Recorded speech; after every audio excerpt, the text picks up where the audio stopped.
Hello, everyone. Welcome to the AWS Developer Theater.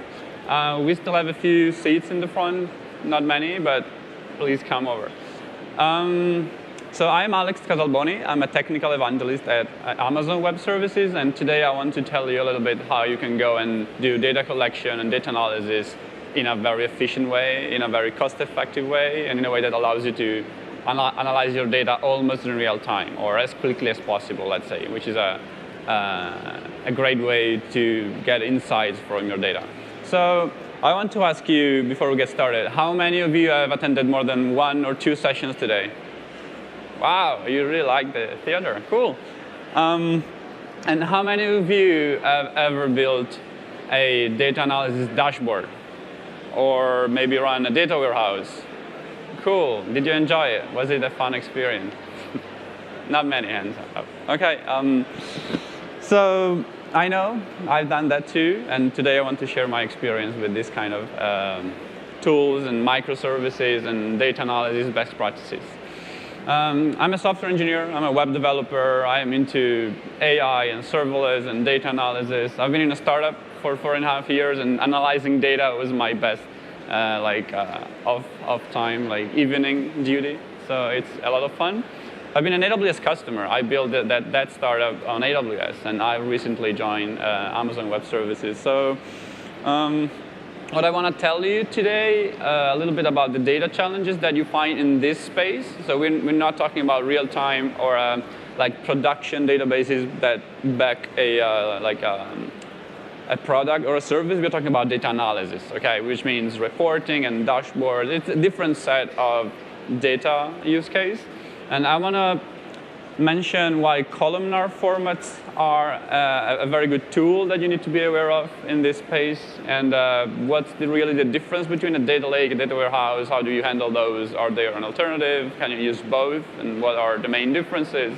And then how you go and do this data analytics, and how you build your pipelines and dashboards by keeping costs super low and by not thinking about serverless and clusters and all those operational things that as a data scientist or data analyst or just data geek you don't want to think about. And then I'll show you a demo, because we do a lot of demos on stage. So what are the challenges? Well, in nowadays, you don't really have one source of data. As you can imagine, you might have clickstream data, mobile application, or like your managers trying to sneak a spreadsheet here and there. Or maybe you have infrastructure log coming from like production system. Maybe you have social media analysis from your marketing team. So if you're a data analyst today, you need to take care of all these different data sources, which is a challenge, of course. And they come into documents. Maybe they are files. Maybe they are structured. Maybe they're not. You have no idea what's in there. And you need the tools to be able to understand what's in there, to discover data, to explore, and to then go and build your analysis, right? There are so many different databases. We like to say that there is one database for each like purpose-built databases, not one-size-fits-all database, and we'll get to that. But that means that you have so many different options. So you can use something like relational databases. You may want to like Postgre or MySQL or other options, or maybe NoSQL. You may have heard of MongoDB or DynamoDB or Redshift and other different kind of databases there. Maybe you have something on-premise and something in the cloud, and you want to merge those different data sources again. Maybe some of this data is not really there yet. Maybe it's coming every 5 seconds from an IoT device, and you have to take care of analyzing that data source, which is continuous. You just can't stop analyzing it. It's always coming. New data is coming all the time. And it's not about where the data is coming from, so about variety and volume. It's also about who is consuming the data, who wants to consume the data and the reports and the analysis that we produce as data analysts. So it's not just data scientists or analysts. Maybe it's business users, managers. Maybe you want to build a dashboard that is internally available in the company to everyone. Or maybe you have actually web or mobile applications that show statistics and data. You want to support those as well. So it's about where data is coming from and who will be consuming that data. And there are a lot of challenges in these two spaces. And you want to make sure you can ingest and discover and build catalogs and do data exploration to understand this data. Maybe you want to curate or validate or clean these different data sources, and the ultimate goal is to find useful insights for the business. And otherwise, we wouldn't be here to collect and store and analyze all this data. You want to understand it to solve a problem or to provide something useful to your leadership, right? We're not talking about small-scale data, okay? We're talking about customers and companies doing billions and billions of events every day, like FINRA, who is now managing more than 99% of equities and 65% of options in the United States. So they have a lot of data to ingest every day, to collect, to discover. Over 20 petabytes of storage currently being used. So it's not small scale. Maybe you're a startup, but especially if you're a startup and you're growing, you want to make sure that the tools that you use today, you don't have to change them every 3 or 6 or 12 months. Otherwise, you keep reinventing the wheel and doing the same thing over and over. So the tools that I'm showing to you, I love to say that we are democratizing this stuff, because what FINRA is using at this scale, you can use it too as a startup. And since there is no upfront commitment or no license or no monthly or yearly fee, you can just scale up both the usage and the cost of this kind of solutions. So a startup is not going to pay as much as FINRA is paying, but you can go and scale up without changing the system. That's key. We like to say that customer needs come first. We just don't say it. We really mean it. It's our first daily thought. How can we improve the life of our customers? And that's why we build all these purpose-built engines or databases, because there is no one database that can solve all your problems. So we like to say that you have to choose the right tool for the job here, right? And that's why you see all these different databases like SQL, not SQL, columnar, non-columnar, real-time, not real-time. What's there? What should I use? There are a lot. So these are a few of the services and databases that help you manage all the different data sources. So in the collect phase, where you want to get data and make sure that the producer of this data can push it effortlessly into the system, you have services like Amazon Kinesis. So it comes with a couple of flavors. It's Kinesis Streams and Kinesis Firos. They have similar interface for the producer, different ways of storing data and handling and processing data for you in the backend, but they are very, very similar. And then there is Direct Connect, where you can just bind your on-premise data center to the AWS cloud and just almost pretend it's the same network and the same virtual environment. And then you have Snowball, like physical devices that you can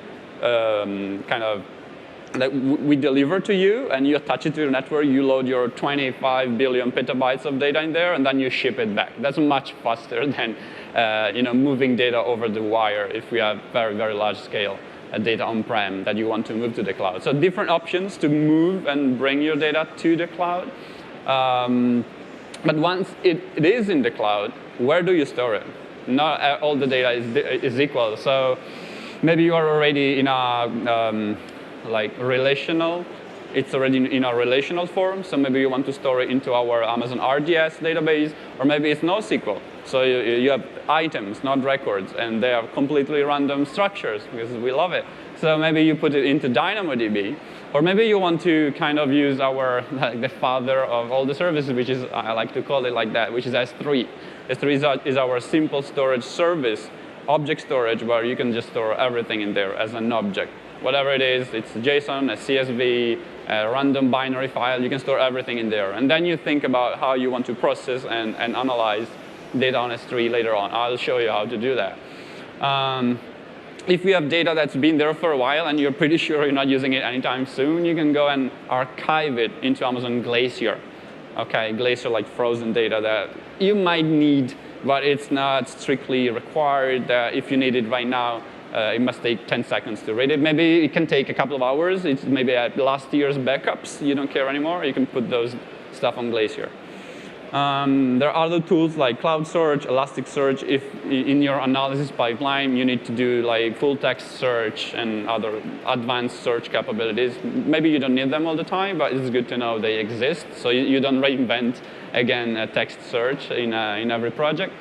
And once the data is stored, anywhere you have stored it, you want to go and analyze it. Different tools in here. Maybe you're a Hadoop. Apache Hadoop fan, so you want to start your Amazon EMR cluster, or maybe you have a real-time analytics use case, and if you are already using Amazon Kinesis streams and Firos, you can even use Amazon Kinesis Analytics, which will allow you to do moving window SQL queries on upcoming real-time data. So you can then go and kind of have a real-time stream of analytics. So it's a strange way of doing it, but very efficient. And it allows you to build real-time dashboards in like 1 second, 10-second windows. So it's very cool. And then you have other more structured tools like Redshift. It's a data warehousing, columnar format database. Then you have Athena.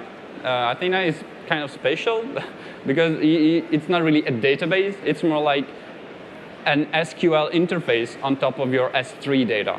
Okay, so imagine you have CSV or JSON or Parquet or any kind of structured or semi-structured data on S3. You can define like a virtual table on top of it and use Athena to query that data. So no data ingestion into a database, no real data. It's a schema on read, it's called. So you define a schema, and then the query engine will run your query in parallel in as many machines as needed. And you don't pay by the machines. There is no cluster, or you don't pay by the amount of computation. You pay by how much data you're scanning from S3, which is an interesting way of thinking about databases and analysis. So it's also very cool because if you optimize your data well enough, you will scan fewer data, fewer gigabytes or megabytes or petabytes. And that means your queries will be faster and cheaper. So very good reason to optimize your database, your data set as well.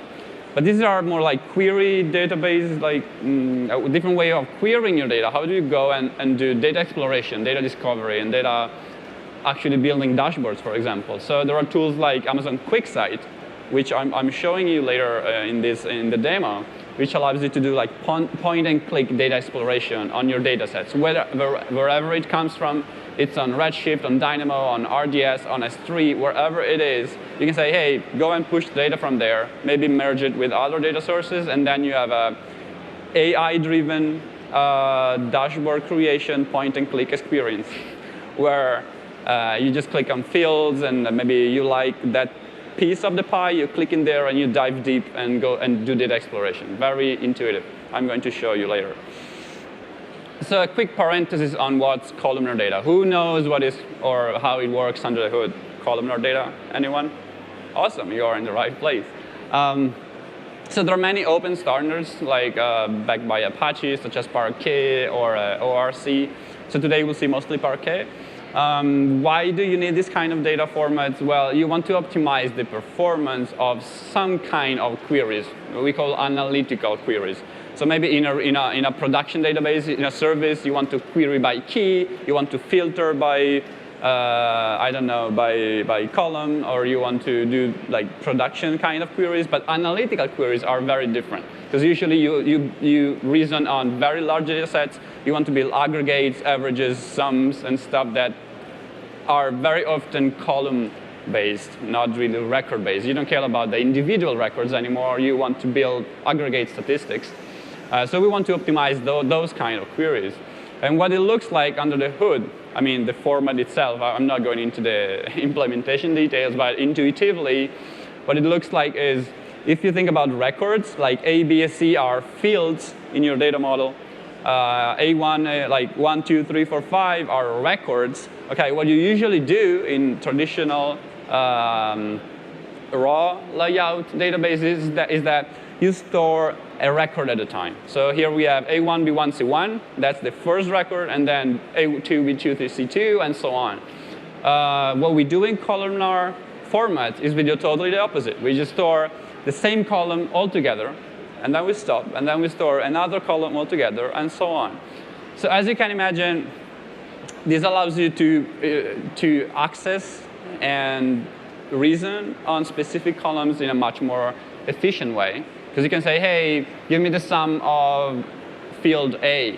You don't need to go through the whole file. You can just read the first third of the file and stop there. You just read those data. So intuitively, it might be more. It is usually more efficient for analytical queries.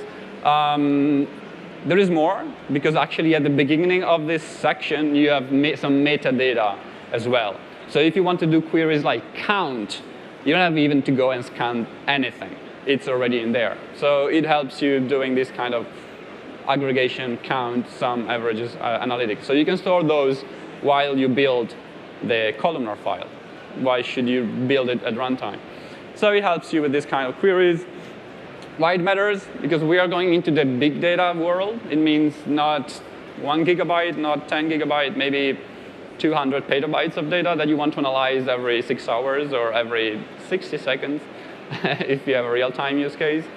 And it's very important that you do this for data exploration. Okay, building a dashboard is a pain if you have no idea what the data looks like and what's in there. And sometimes you find insights not by building dashboards, but just by playing with the data.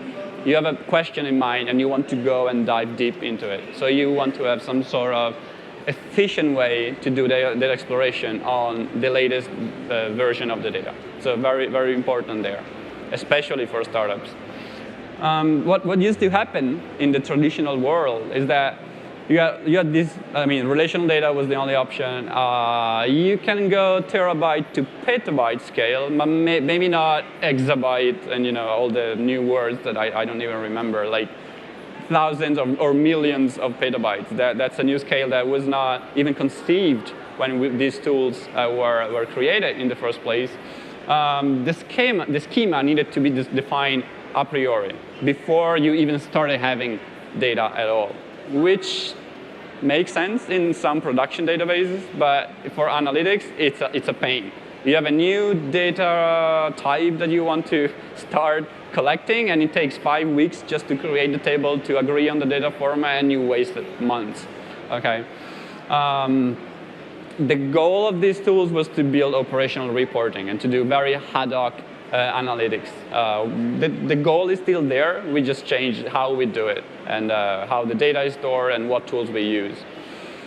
And then there is the concept of data lake. Okay, data lake are they're not an alternative. I rather say they are an extension of your data warehouse. And with data lakes, they live on the side, and they allow you to have relational, non-relational, structured, non-structured data, all living in the same place. Since this data can be distributed, okay, doesn't have to fit into one big, fat database, it allows you to go up to the exabyte scale, if not more. There's no theoretical limit there. The schema does not need to be defined a priori. You can define it afterwards. The data is there. You define a virtual schema and go and read it. Schema on read. Awesome. So we fixed that problem.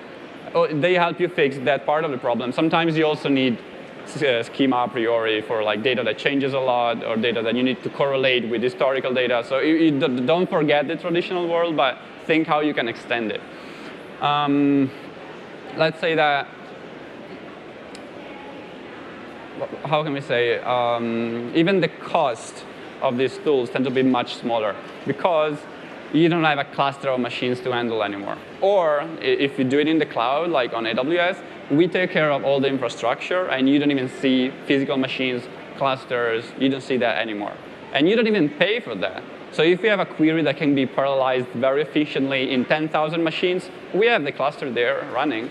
You give us the query. We understand how to parallelize it. You just pay by the amount of gigabytes or megabytes. Very different model, very different cost, different way of thinking of cost as well as a data analyst.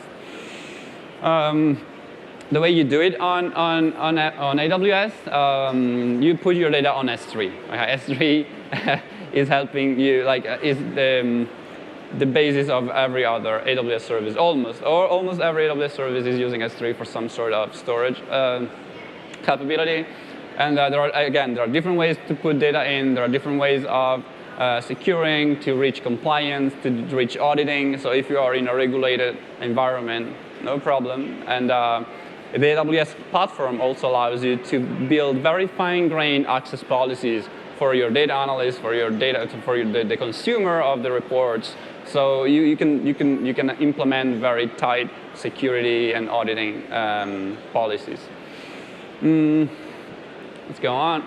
So what are the components? How you can build this stuff on AWS? Well, the data ingestion phase is very interesting because you have tools like Kinesis Firos. For this specific data lake case, it's perfect. So what you do as a consumer, you put records, and it's an async operation. Okay? What happens under the hood is that you configure Kinesis Firos to put data, to store data directly on S3, and you have 0 lines of code written so far. Okay? It does everything for you. What's even more interesting is that Firos will not put each record in its own file. Okay? It will act as a buffer.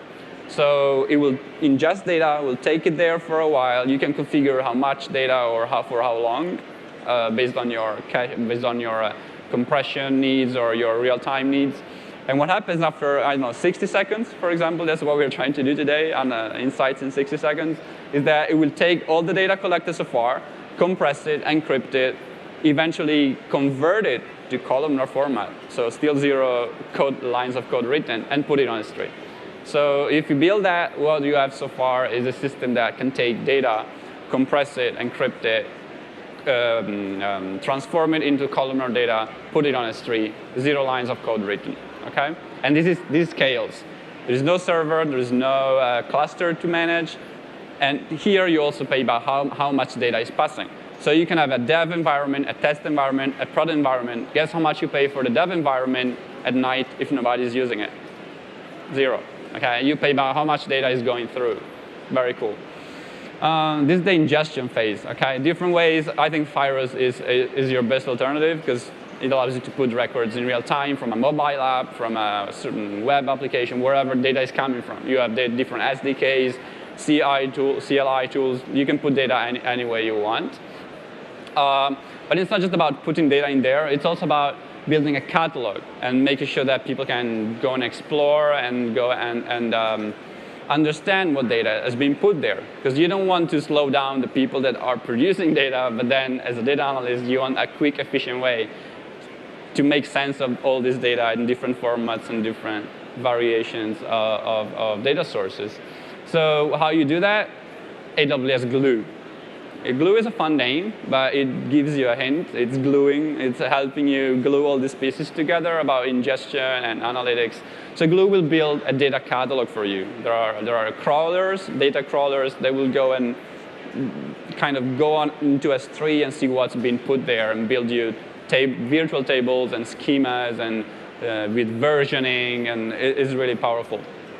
And then you can go and use analytical tools in the processing and analytics phase, like QuickSight. Maybe you want to enhance this data with some artificial intelligence tools. Maybe you are collecting, I don't know, audio, and maybe you want to transcribe the audio before you put it into S3 or after you put it into S3. So you have another ETL step of audio transcription, and then you can reason on transcripted text coming from audio, maybe mobile devices or like, I don't know, conversational interfaces, stuff like that.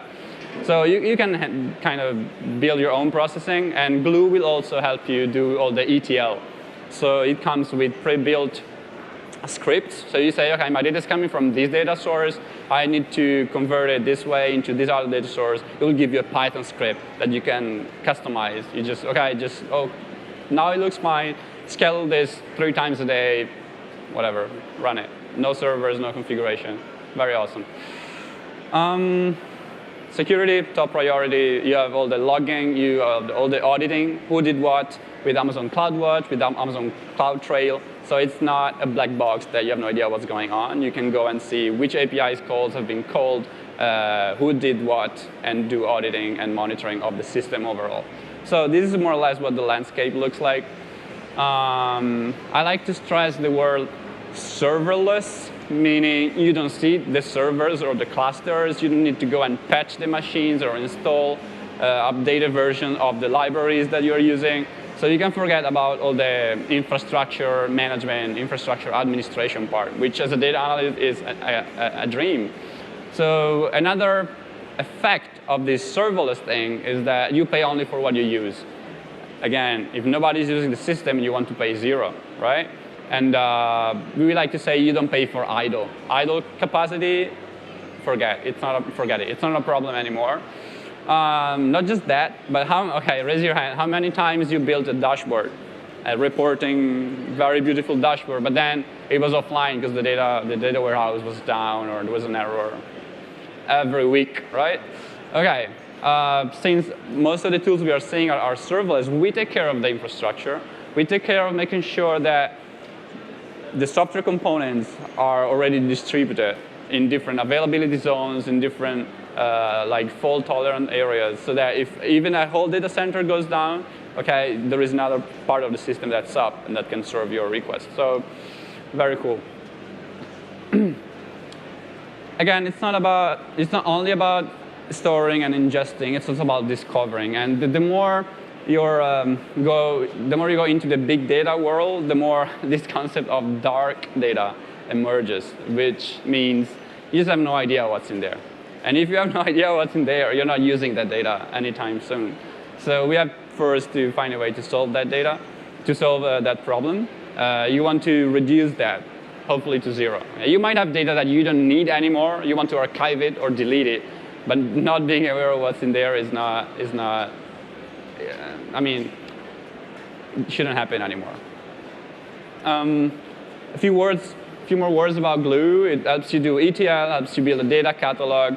But you see these little spiders here. Okay, they are crawlers. So you can configure Glue to go and fetch data from your S3 buckets, from all your different S3 objects. And the goal here is to make sure that the data that you store is immediately available for you. You can see the schema. You can see if the schema version, if the schema has changed, when did it change, and what has changed. So it will create new schema versions for you automatically. So very interesting tool. You can go and schedule ETL jobs, and it generates customizable code for you. Python code, Scala code, depending on what you are more comfortable with.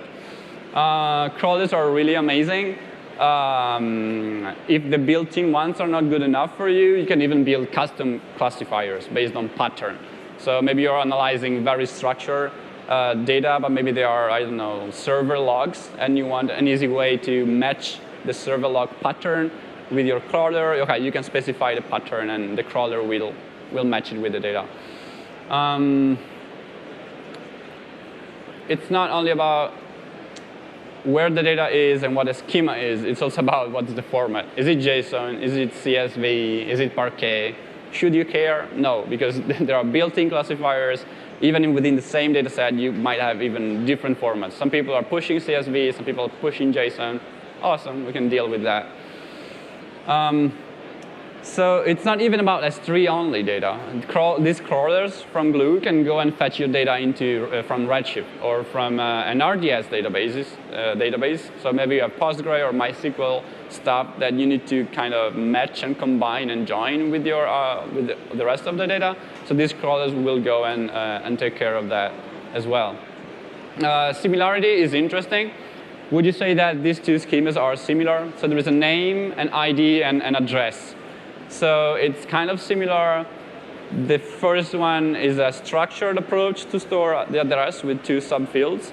But crawlers will also help you find similarity in different data schemas. So they can tell you, okay, these 2 schemas are 87% similar. So you might want to do an ETL step there, or you may want to kind of consider it similar enough if you don't care about the address format, for example. Maybe you want to concatenate the 3 fields and you're good. So they will help you also take care of that side of the problem. What about partitioning? Partitioning really helps you optimizing the efficiency of your queries. So if you build partitions maybe by day, or by month, or by year, maybe you don't want to query the whole historical data set if you've been there for 5 years. Maybe you want to build yearly or dashboards, or maybe you want to only analyze next month or current month data. So partitions can help you focus on a specific subset of the data, and being able to go and build or detect partitions if you have already stored the data in a partition-friendly way. Okay, Glue will help you with that. 2, I already mentioned schema versioning. So if the data is changed at some point, you want to be aware of what has changed between version 1 and version 2, what changed exactly in the schema, when it changed. So maybe if you want to do very manual queries, you can filter the data and make sure you're filtering the exact schema that you're talking about.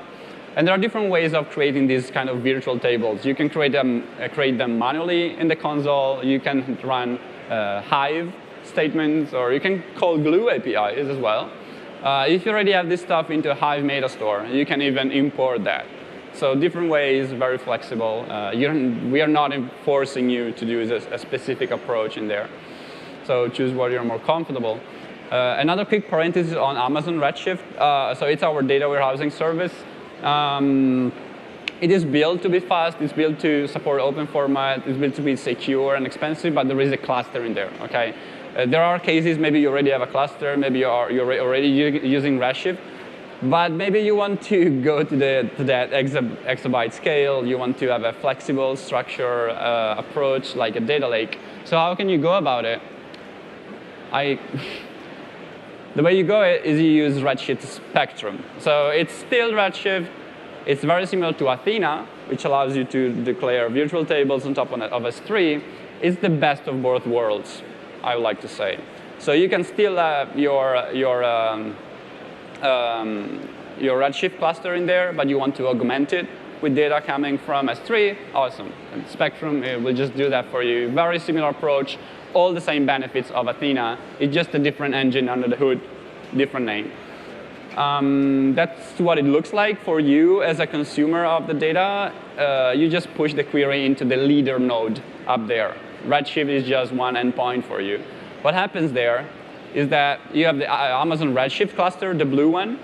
But if the leader node understands that the data you're querying is on S3 and that the computation can be parallelized, it will immediately pass the computation down to the Redshift Spectrum layer that will scale automatically for you. You don't even see those machines at all.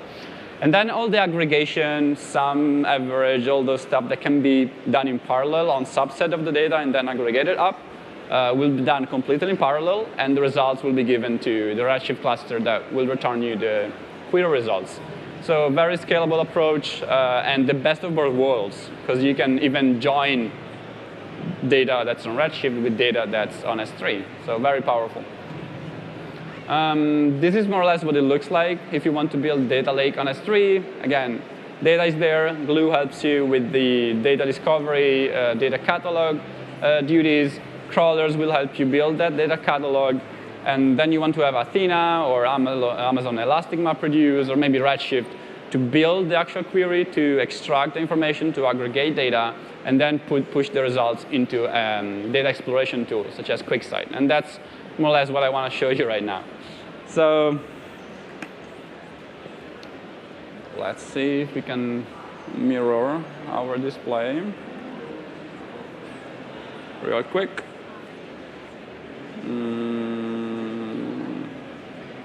What do you do there? Sorry, guys. Mirror. Cool. OK, so this is the AWS console. Can you see? It's very small, of course. So what I've done is I have defined, I wanted to show you what really changes when you have data that is unchanged and data that maybe you have compressed that data with Amazon Kinesis Firos, and maybe you have also converted that data into Parquet format. So, OK, Parquet is better, compression is better because it's fewer data, but what really changes? So I wanted to show you some real data, some metrics in these 3 different scenarios. So I built an application that gives me an API. So with a simple HTTP API, I can put data like in JSON format. So I've been pushing data in this kind of format here, like name and action and value. So we have the specific person did an action, which can be charge or refill. Imagine it's some sort of balance of money or credits or whatever it is, and a random value. So I've been doing that for different people, different names and different actions. And I've been doing it 3 times. See, 3 different HTTP invocations here. So once to an URL, which is the uncompressed, URL uncompressed. Once that's URL compressed. And once that's URL partition, but it's actually a Parquet format. So there are 3 completely different stacks, 3 completely different data pipelines. I'm just doing it 3 times because I want to show you the difference when you then go and query that data.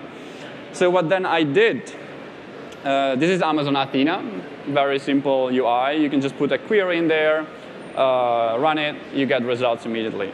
So here I have the 3 tables, compressed, uncompressed, and Parquet format. So I didn't write a single line of code to get from API to data stored on S3 in these 3 different data formats. So now let's write some queries. I can show you that if I preview table, so there is a limit 10 in there. Let's remove the limit 10. So the data overall, it should be around, it's not crazy data. It's maybe a few, let's actually count. It must be around a few hundred records, a few thousand. It's the 23,000 records down here, nothing crazy. It's a bit small, sorry guys. Nothing crazy, but the data looks like that. And it's about 1.15 megabytes of data. It's not crazy scale, okay, but the tool is the same. If you had 10 megabytes, 10 gigabytes, it wouldn't take that much longer because it would be done in parallel, right? So I want to show you with a small data set today. If I remove un, so I'm querying now the compressed data, it's about 70 kilobytes. So given this JSON format that I'm pushing, just by compressing it, it becomes like an order of magnitude smaller, 70 kilobytes down from 1 megabyte. If I then query the Parquet format, I think it will be a bit larger. It's 100 kilobytes. Why do you think it's 100 kilobytes? It was 70 kilobytes in the compressed. No guess? Well, because Parquet is adding some metadata. Okay, I mentioned that at the beginning. So the counts and some, between the different columns that are stored in the columnar format, we have some metadata. So it is more data in theory. But let's do some real query. I have some queries stored here. So the count one, very simple example. So I want to count the uncompressed one. Of course, it will be the same number, but I want to show you some metrics about performance and how much data is being scanned. So here I'm scanning the whole data set, 1 megabyte, 15. If I query the compressed one, I'm still scanning the whole data set because it's scanning 70 kilobytes of data here. So the query will be cheaper, but maybe not really, not that much. I'm saving some time, but not much. If I query the Parquet format, we go down to 0 kilobytes scan. Because Athena doesn't need to go and read anything. Okay, the total count is in the Parquet metadata. Okay, so we went from scanning the whole thing down to scanning nothing. Okay, this query will be free and immediate, right? So that's already some difference there. Let me do some other query, maybe a distinct. Okay, let's start easy. I'm assuming you all know SQL. If you don't know it, I'm sorry. Let's talk off stage. I can share more with you. So if you go and distinct name, for example, okay, the result will be simple. I have a few names, John, Rachel, Jessica, George. But in the uncompressed version here, I'm still scanning the whole data set. It's fast, but it's expensive, okay? It's time-consuming and money-consuming. If I scan the compressed one, it will be, again, scanning the whole thing, 70 kilobytes. We can do better. Guess what? If we scan the Parquet one, Remember, Parquet was 100 kilobytes total, and now we are scanning 13 kilobytes.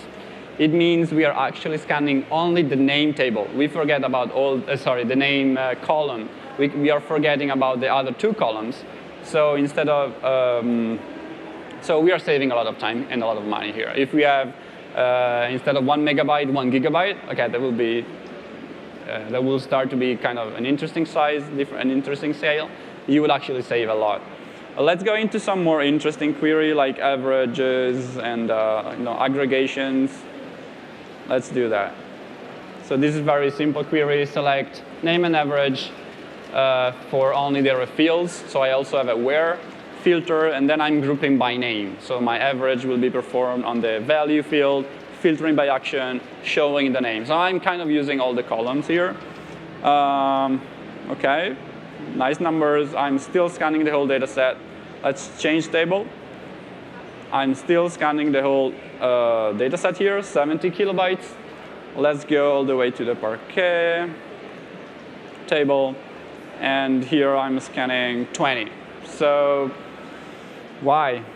Because I'm scanning the name, I'm computing the average, and I'm filtering the action. So I believe that Parquet is doing some sort of sorting within the column or some sort of magic there, so that we are not scanning only one column, but we're not even scanning the whole data set, even though we are reading from all the fields. So interesting. Let's do something more interesting, more hard to read. So can I make it bigger? No, maybe. Yes. So how many of you have seen queries like that, where you have a select and maybe another nested select? So when you do these kind of queries, you're not scanning the database, the table, only once. You're scanning it twice, 3 times, as many times as needed, because you need to run all those different queries, and then it goes up to the main query, and you get the results. So what we expect is that even though we have only 1 megabyte of data in the uncompressed format, we are probably going to scan 3 megabytes and a half, because we are scanning the data set 3 times. So we are, what is it doing? We are counting values for the charges. We are counting values for the fields for each person, and then grouping by name. OK, cool. So let's see how much we do better, how better we can do with the compressed format. It's a bit better, 2 megabytes, still a lot. Let's see what we can do with the Parquet format. Not much. So we're not really doing, is it working? Oh, it's not working. Please run. Ah, right. That's a good point. Thank you. Let's do that. So same holds for compressed. So we're down 59 kilobytes from 100 kilobytes. So we are actually scanning less data than the whole data set instead of 3 times as much. So data columnar is helping a lot. But we're not using partitions. So I want to show you another thing that you can do with Athena, which is creating partitions with your SQL queries as well. So now I have 3 tables, but they're not partitioned. I have no partition in there. I can now create a table and tell Athena, hey, go and fetch the data from this other table. So I'm selecting value, name, and action from the Parquet table. So everything that's already there. And I'm creating a new table that we can call partitioned with Parquet format, Parquet compression, and the location will be different. So it's actually moving the data to another S3 location. Let's see what happens. It should take like a minute, like a few seconds. So I can do ETL with SQL code as well. I think we announced this around a month ago. So I'm still playing with it. OK, successful. So now we have a new query, a new table in here. Shouldn't be that different. But I want to show you, for example, this same query with partitions. Oh, I didn't show you what partitions I created. I asked Athena to create 2 partitions, name and action. So what happened there is that on S3, I should now have a new bucket here, manually partition. So here I have a folder. And here I have a data structure that is based on the partition that I requested. So I have a level of the folders within S3 that is name equal value. And within that folder, in each folder, I have an action equal value, charge or a field. And inside that, I have the actual objects. And they're already compressed, already in Parquet format. So let's see what changes if we then run this query by using the partition table. What would you expect? Better, hopefully. 0. So we went from scanning the whole data set 3 times down to scanning a little bit better with Parquet, down to scanning 0. Because all the queries that I'm doing are coming from either the Parquet metadata or the partition metadata. So I've optimized these queries so that it scans 0 kilobytes of data. Crazy. So let me give you some stats. Let's go back to the presentation. Whoop.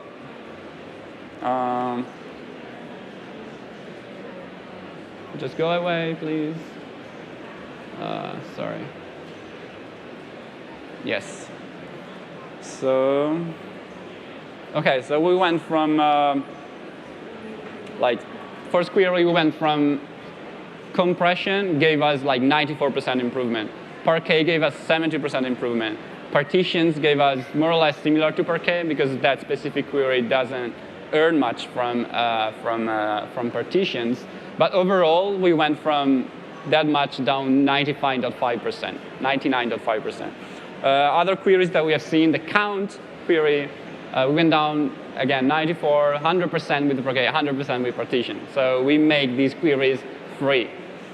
The 100% improvement, cool. These complex nested queries, we went down 94 with the compression, 72 with the Parquet, down to 0 with partition. So that's the kind of optimization that you can run on a data lake in the cloud without managing servers and just by clicking a few checkboxes in your managed services. I'm a bit out of time. I'd rather take questions off stage and leave time for the next speaker. But after you do this, you can go and import the result of your queries into data exploration tools such as Amazon QuickSight. So there you go and click on the value field, you change and you select the sum, the average, whatever kind of aggregation you want to do. You like the chart or the analysis that you have done, you click a button and you're building dashboards based on the screenshots that are actually dynamic and that will update automatically with new data. But you kind of screenshot the configuration of your analysis. So very powerful, check it out. We are a bit out of time. Another few resources for you.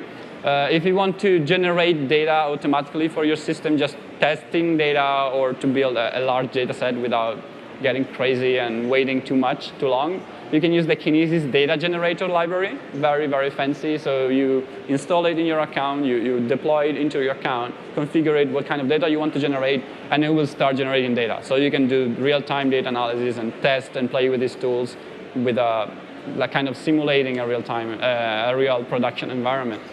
All the code that I've used to build this is on GitHub. So you find me at github.com, Alex Casalboni, and there are a few starred repos and serverless data pipeline. If you want to read more, we have just scratched the surface. So go and read the Big Data blog on AWS. Thank you for your time. Thank you. If we did not scan your badge and you are out of the theater, don't forget to let my colleagues scan you, because you get $200 credit and all the presentations and slides from today's session. Thank you all.